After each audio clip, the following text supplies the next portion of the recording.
Hello, everyone. I know people are still logging in, so we'll get started in just a second here. First, I want to say hi and thank you for joining us. I certainly hope that the weather is a lot nicer wherever you are than it is here in Madison, Wisconsin, because about an hour ago, I actually saw a little bit of snow out my window, and that is not fun in April. So, um, why don't we go ahead and get started because we want to make sure we stay on time. We know everybody is very busy. So I wanted to start with just introducing myself. I'm Tracy Grabowski, the Director of Marketing here at Omnipress, and I am joined by my co-presenter, our Digital Product Director, Paul Baldridge. Hello, everyone.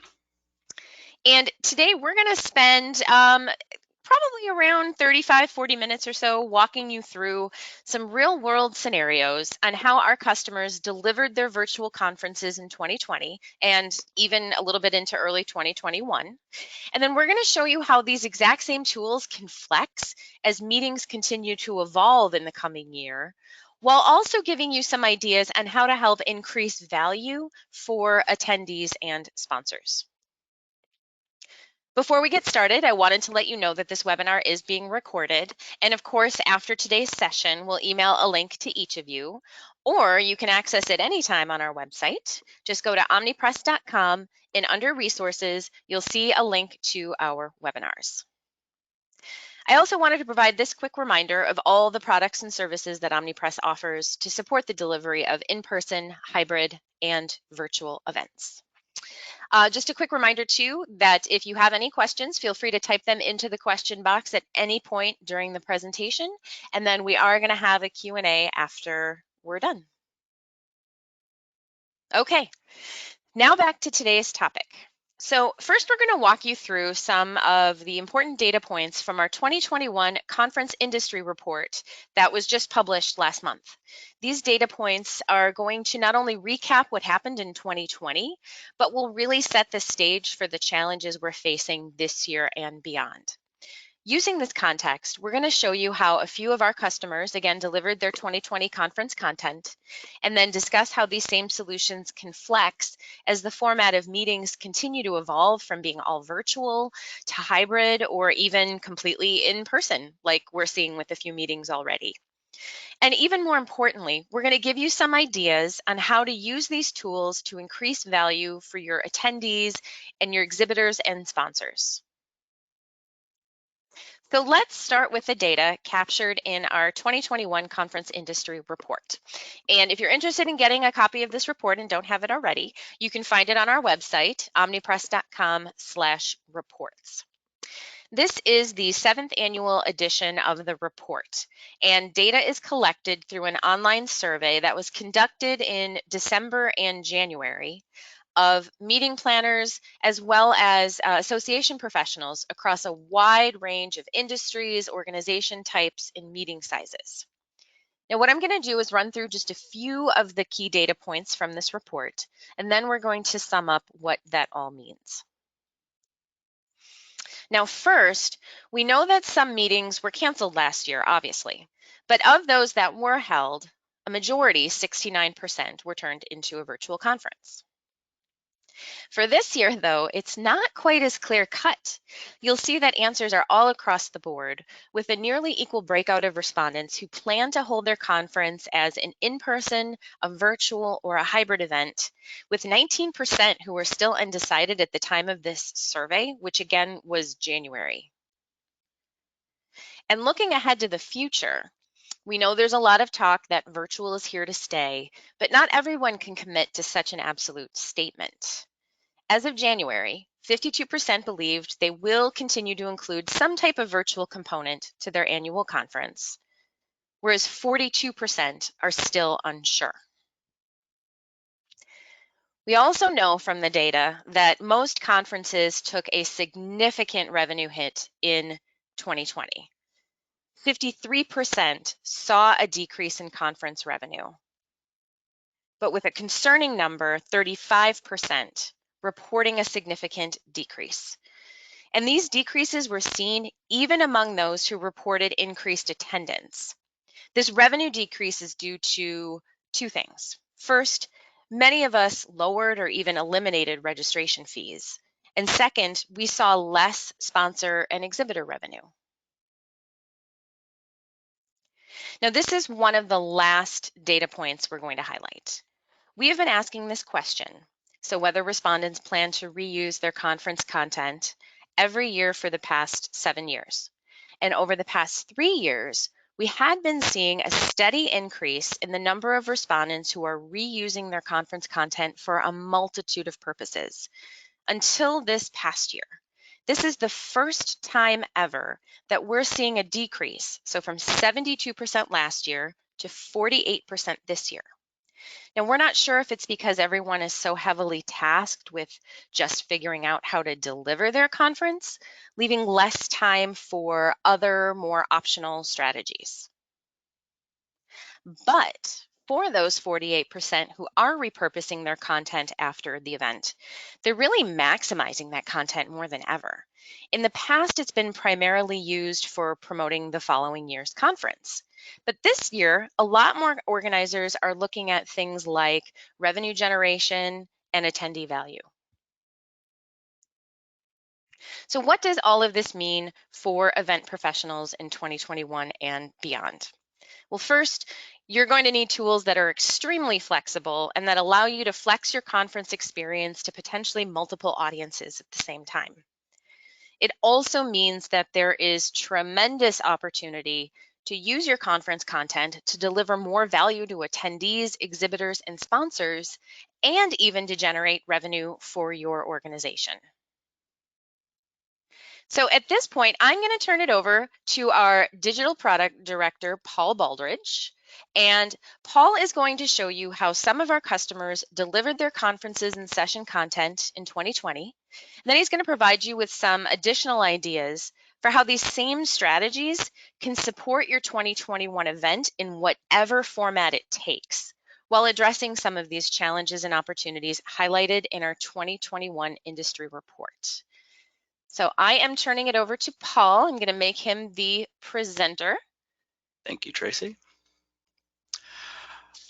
All right, so the first topic that we're going to discuss is the virtual event platform and how a virtual event platform can support all types of events. The first customer story is going to be showcasing Alaska Marine Science Symposium. They went virtual with a 3-day event in January of 2021 using our platform. They had almost 1,200 participants, including scientists, educators, resource managers, students, as well as the general public. Their virtual event consisted of keynotes, oral and poster presentations, and panel discussions, with some live as well as pre-recorded sessions.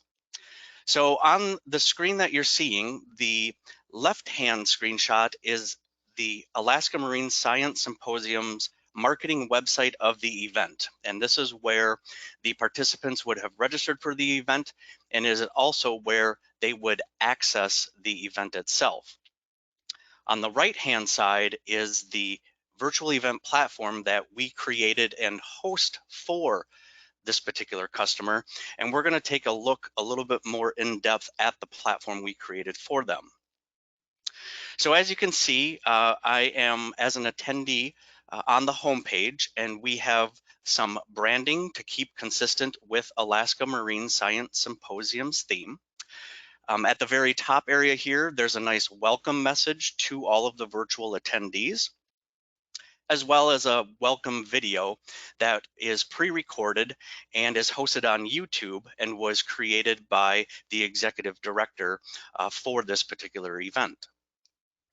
As we scroll down the homepage, we can see that there's quick access to the various days' sessions and presentations. So as the attendee, I can simply click in to enter that particular day of events. Another thing to note about this build that we did for the customer is they wanted to ensure that only the people that registered for the event had access to the content.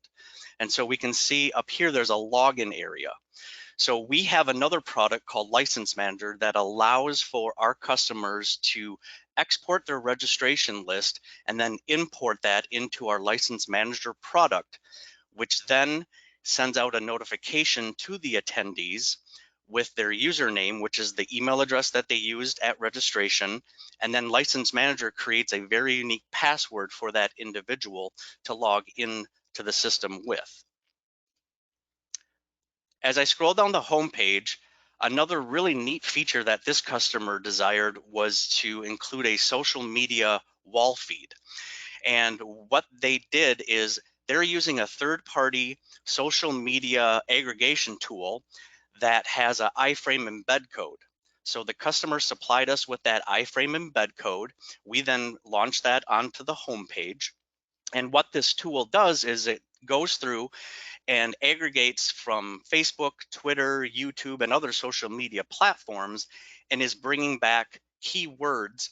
In this case, it is the hashtag AMSS2021, as well as the hashtag Alaska Science, and possibly a few other keyword hashtags that are just showing all of the various comments that are taking place on the social media platforms as the event is going on. So a really neat feature. Again, though, this really could be any type of iframe embed code. So it could be a calendar, it could be a video, it could be a game. All that we need is that iframe embed code from the customer, and we can launch that on the home page. I'm going to go back up to the top. So from the home page, we can see the other various navigation menu items, such as navigating to the symposium sections, which again takes us to the various days. And then within the days are all of the presentation and sessions that are taking place. Attendees can also navigate directly to the presentation index. We also have the ability to navigate to the sessions in an alphabetical index order. And there is a navigation menu for all speakers. So all of the speakers that are related to this conference can be found in one nice area. But really, I'm going to focus on the supporters navigation menu item. So for this customer, they wanted to call out their supporters, but this could also be possibly exhibitors or sponsors, or you could have two navigation menu items, one for exhibitors and one for sponsors. But in their case, they use supporters, and we can see there's several supporters for this particular event. And we know that branding is very important to organizations. So we included the logo, the name of the organization, if they happen to fall into any type of tier or level of support.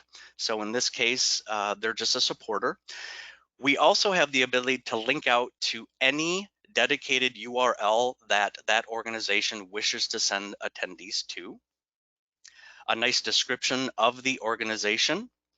But there's a couple items that this customer chose not to utilize that I'm going to explain and can be very important to increase value to your sponsors and exhibitors. So in this same area, if the organization had some promotional materials, for example, a promotional brochure, we would be able to include that in this area and it would show as a PDF icon. And then when the attendees click on that PDF icon, it's going to display in a PDF viewer and will display the actual product brochure or the services that are being offered for that specific event. Additionally, we know that these organizations usually have some, pretty decent marketing departments where they probably have highly produced promotional videos.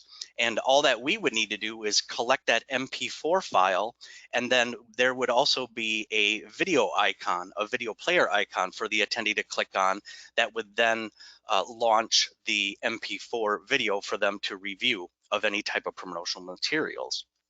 So just some really neat stuff that this customer chose to do.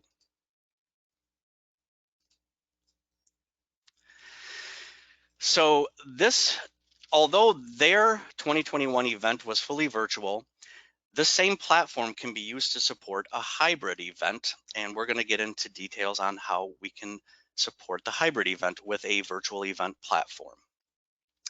So the first way is by increasing value to the virtual attendees. And there's a couple ways to increase that value to those attendees. The first way is where you can use the platform for live access to synchronous content. So whatever's happening live at the actual venue, that can also be live streamed via the virtual event platform. So those virtual attendees can see the same content as it's happening live. Another concept is offering question and answer just to those virtual attendees. There's a couple ways that that can happen with our platform. You could actually utilize the commenting tool where attendees can post questions to speakers and speakers can answer those particular attendee questions right in the platform itself. Now, a second way to handle question and answers with the virtual platform is where you would be able to create special Q&A sessions for the virtual audience only. So once the presenter is done with the session at the venue, that presenter could then log in and kick off a Zoom meeting, for example, and just have that dedicated for the virtual audience only. Another way to increase value to your virtual attendees using a virtual event platform is having on-demand content that is specific to the virtual audience. So maybe having, sprinkles of special sessions on demand just for the virtual audience to consume. And then lastly, to increase value to your virtual attendees is by offering virtual online discussion groups as part of the event schedule, where only the virtual attendees would be able to participate in that. So ways to increase value to in-person attendees with the hybrid concept and the virtual event platform is where you could provide the on-demand access to all the session content after the event. And this is really beneficial because we all know from our own experiences attending conferences in person, it's physically impossible to sit in every single session, especially when it's a multi-day event and there's concurrent sessions happening throughout the day. So the virtual event platform can be used for those attendees that were in person to access on demand after the event is done. And then a second way to increase value to your in-person attendees with the virtual event platform is to host follow-up virtual discussion groups after the event is done, but it's all handled on the actual virtual event platform. But what about for sponsors and exhibitors? How can we add value for them? With the virtual event platform in a hybrid setting, your sponsors and exhibitors could host special on-demand educational sessions. Another way to increase value for sponsors and exhibitors is by allowing them to host a virtual meet and greet or roundtable session during the on-site exhibit hours, but it's specifically for that virtual attendee or attendees. And how you could go about doing that is where you offer small group virtual meetups or special interest groups where the sponsors and exhibitors are hosting those interest groups, and then the virtual attendees are interacting with the participants of that group.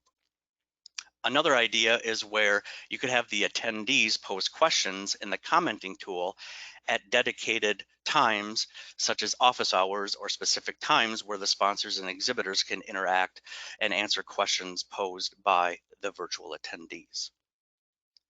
Another idea is for the sponsors and exhibitors to lead a virtual discussion group on the virtual event platform.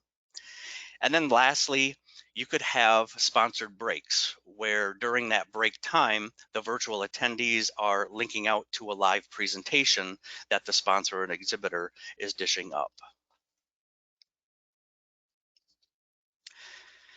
So now we're going to go into how we can turn the virtual event platform or how that can be used for a hyper-local event.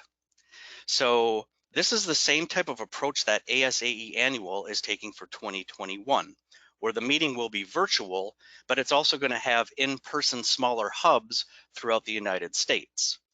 So hyper-local events are like hybrid, but it also affords the ability to organize content by location. So for example, if we look at it from the perspective of multiple tracks at an event, you could use those tracks as the location. And then within each of those locations, You could have specialized sessions with speakers, specially to that locale, as well as hosting virtual discussion groups only for that location, as well as sponsor recognition for that geographical location as well. Now, the way that our event platform can handle that is, let's say, for example, track one is really a global location. So everybody that's coming into the main portal of the virtual event platform will all have access to the global content. But then let's say track two is a different location, such as Madison, Wisconsin, and track three is Minneapolis, Minnesota.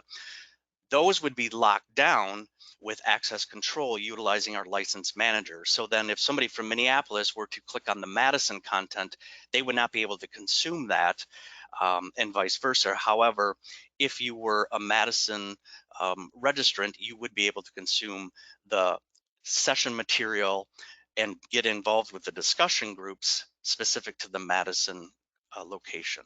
So just another idea. Virtual event platforms can also be used to help generate revenue and increase member value outside of the event. Our customer story two is that of American Psychological Association. They went virtual August 6th through August 9th of 2020. Some of their events and training were live streamed. However, many of their sessions were pre-recorded for on-demand access. We help them with the on-demand portal that is now still being accessed post-event all the way through August 1st of 2021. Access to the on-demand library includes more than 3,000 on-demand sessions and posters.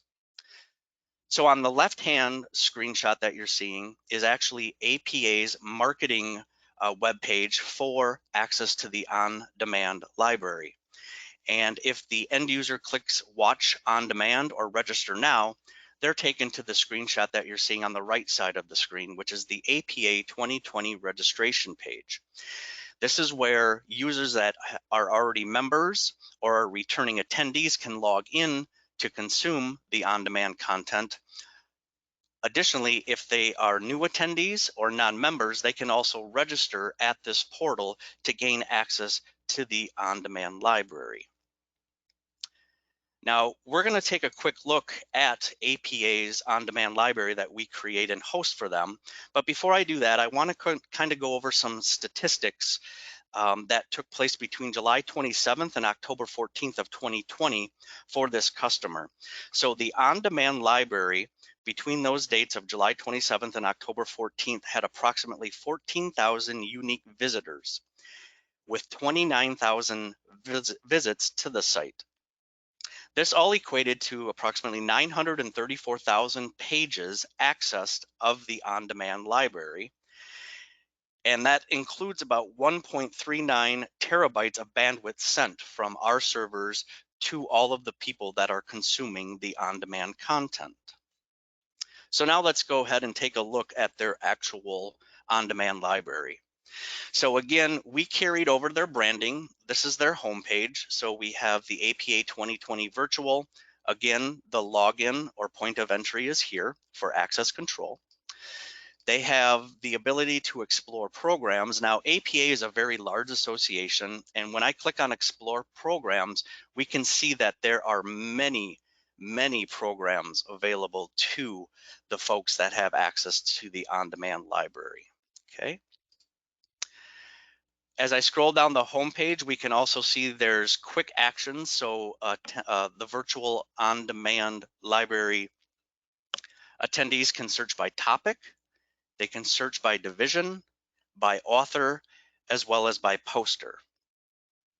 If I go a little bit further down the homepage, we can see that APA is thanking their 2020 virtual sponsors. Now, this is a really nice added benefit because their event ended August 9th of 2020, but yet these sponsors are still getting that visibility for everybody that comes to the homepage to take a look at the on-demand library. These folks are still getting that visibility well after the event is done.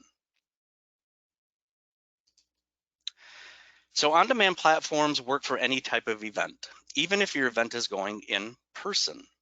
And it doesn't have to be limited to a single year. Some of our customers add each year's content to an existing multi-year library.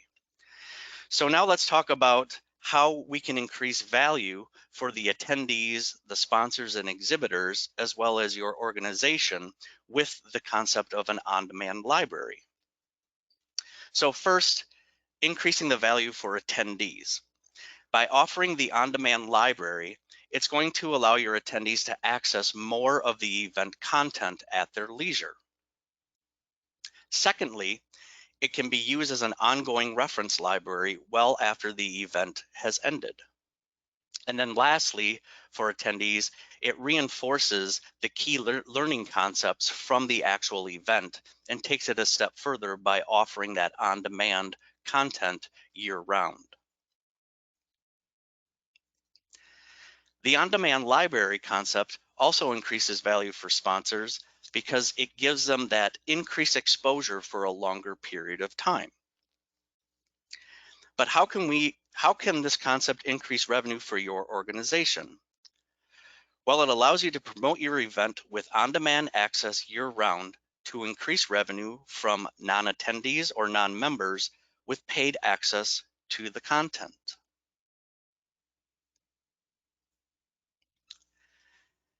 Next, we're going to discuss other event materials that can be utilized to enhance the event experience. One of those event materials is that of a digital flipbook, which is another solution we offer here at Omnipress. This can be used as a conference program book or an abstract book, or even as a post-conference material showcasing popular sessions, all with a digital footprint. Our customer, Texas Veterinary Medical Association, used the digital flipbook for their proceedings. Their event is in 2021, but what I really wanted to show with the digital flipbook is it offers additional availability to include sponsor visibility. So here we can see on page 12 and 13, they did a nice call out to their sponsors or a thank you to the sponsors. We can see the various tiers of platinum, diamond, gold, and bronze. And this allows the end user of the digital flipbook to click on any of those particular sponsors and be taken directly to that website page that the sponsor wants to drive attendees to. Additionally, if we take a look at page 13, we can see that for their virtual CE program speaker list, they have each of these particular speakers are sponsored by an organization. So just another really neat way to give exposures to the sponsors for this particular event. The nice thing about the digital flipbook is it can be used to send to your virtual and in-person attendees ahead of time to build engagement and excitement to make them feel like they're part of something. The digital flipbooks can also be used as welcome videos, promotional videos to achieve engagement and excitement. A digital flipbook can also increase value for your sponsors with the use of embedded audio, videos, and hyperlink. You can also set up tracking to show the traffic going from the book to specific web URLs. So all of these various products that we offer can help engage the attendees, the exhibitors and sponsors, and can even increase revenue for your organization. That concludes my portion of the webinar. I'm now going to turn it back over to Tracy so she can give you additional information on some other ideas. Tracy? Thanks, Paul. Okay. Let's see. Waiting for Paul to make me the presenter, but while we're waiting, just a moment. Paul, did you change me to the presenter?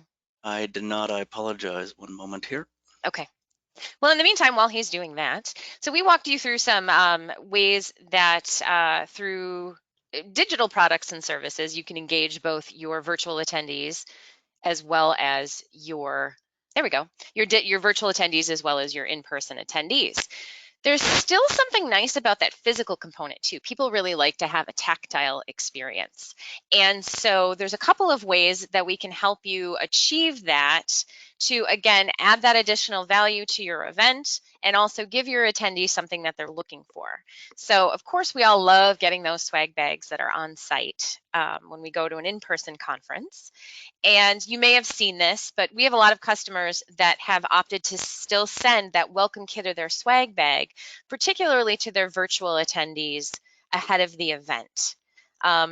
Some of the things we've seen included in these boxes obviously include the program book or the book of proceedings, other things like masks and tumblers, fun things that can get them engaged and excited beforehand and also take into account where they might be attending it. So like door hangers we've seen to keep, kids and such out of your home office, as well as other organizational materials, promotional materials that are cross-promoting other events or other programs that you have, your association's magazine, as well as, of course, sponsor and exhibitor promotional materials.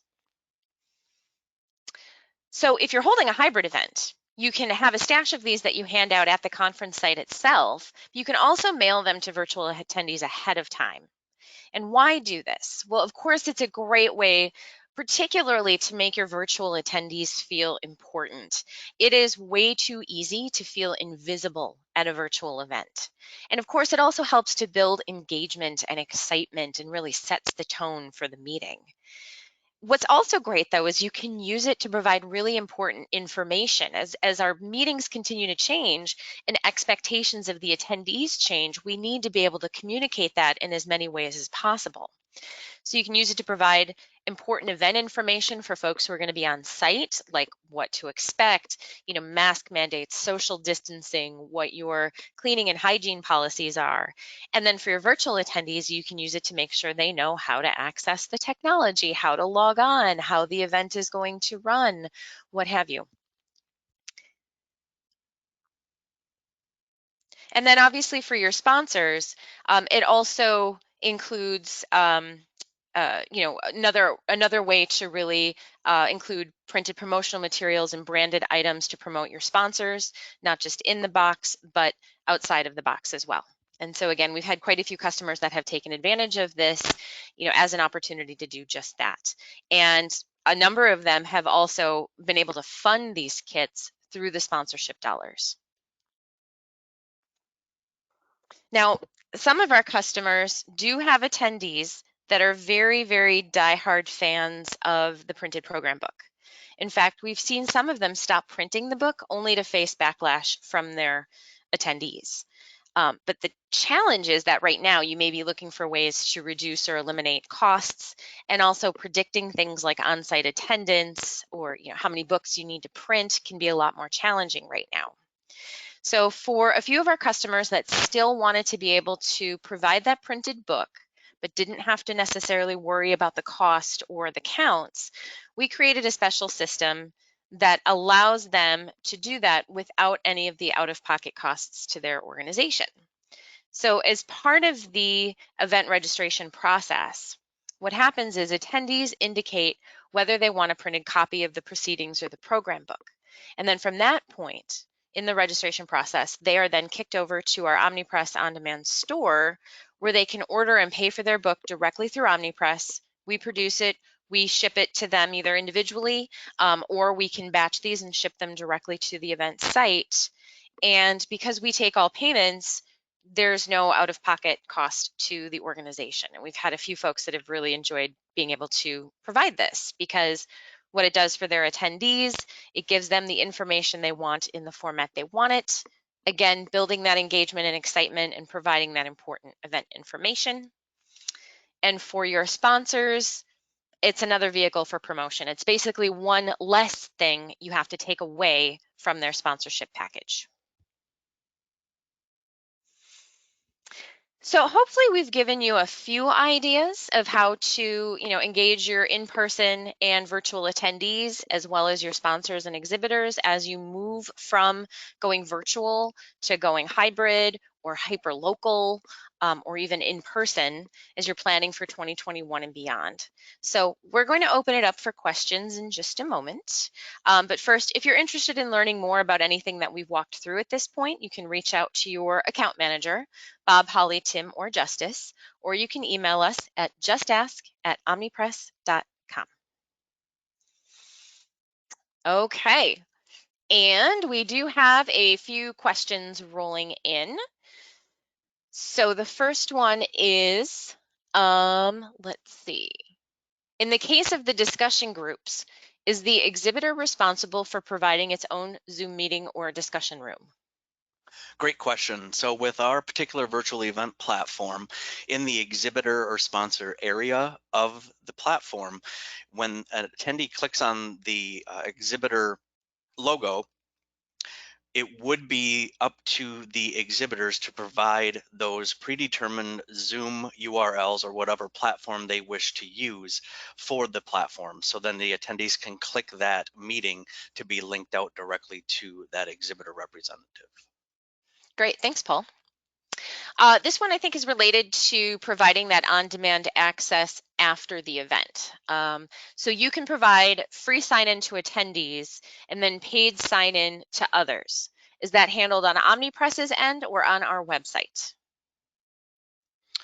So the access control mechanism is handled by the license manager product that we offer, and that is going to really determine, what a person has access to. So I don't want it to be confused with a registration. So, most of our customers have a registration software in place. So they're using the registration to collect payment for the event, okay? And then the registration platform, you can export the registrants out of that and then migrate that into License Manager. So now your question was talking more of a freemium versus a paid for access. Would that be Yeah, accurate? yep. Basically, that you can have sort of, like I said, one tier that's free and then one tier that's paid, like non-attendees having paid access to the content. Sure. So our license manager would be able to satisfy that need. So all that we would need is the list or the pool of attendees that don't have to pay. They would still have a username, their email address, and password, but they would then be able to consume the content because that list was given to us ahead of time. But then for the folks that are paid, that would be a separate pool of users that we would then import into License Manager, and then they would have their own unique login information. So yes, that could be achieved with the platform. Okay, great. Let's see. So how would I live stream from the event location to the platform?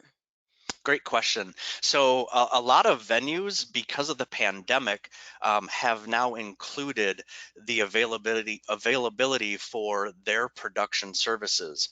So a lot of the venues could potentially have that baked into their conference rooms, where they have, the ability to have a camera as well as the live stream component to whichever platform, such as Zoom or GoToWebinar. That's one idea. Otherwise, it would entail kind of a different user experience where the presenter, if standing at the podium, could actually initiate the Zoom meeting. So then all of the people that are watching virtually can see them and can hear that presenter as well as listen to the questions and answers. Okay. And then last question. So are these products scalable to small or mid-sized organizations? Absolutely. So with the customers that we work with, they range from, maybe only a couple of sessions with a couple of speakers, all the way up to, for example, a customer like APA, where they had 3,000 on-demand sessions. So our products are definitely scalable, whether it's a very small event to a very large event. Great question. Okay. And I think that's all we have. So I want to thank you, Paul, for taking us through that tour and giving us some of those great ideas. And thank you, everyone, for joining us. Again, we will have a recorded version of this presentation available that we will email out to you, or you can find it on our website at omnipress.com. Hope you have a great rest of your Tuesday. Thanks, Tracy, and thanks, everyone. Have a great day.